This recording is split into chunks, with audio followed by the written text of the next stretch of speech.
All right, so if you have a baby and you have baby bottles, a bristle brush is crucial for these kind of things. All right, now this is a baby bottle and this is a small enough to go into the actual bottle itself and wash it. So I'm gonna demonstrate you here. See how everything goes in there, and it just brushes in everything like it's supposed to. But we just don't use this for baby bottles. We use it for other things too. Cups, clean our coffee machines and so forth. I mean, this is a great brush to use anywhere. But for baby bottles, it's very crucial to keep everything hygiene's clean.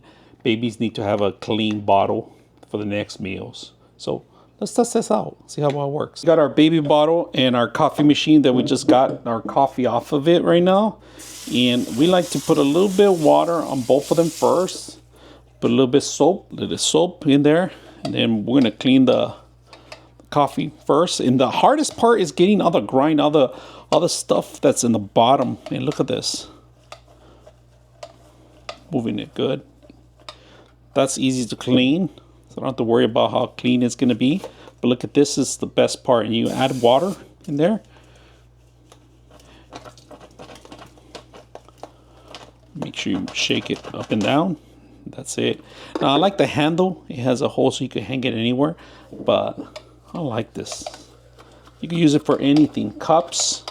This would be like a coffee cup kind of thing. Easy to use. Very simple, easy to use. I hope you guys enjoy the video.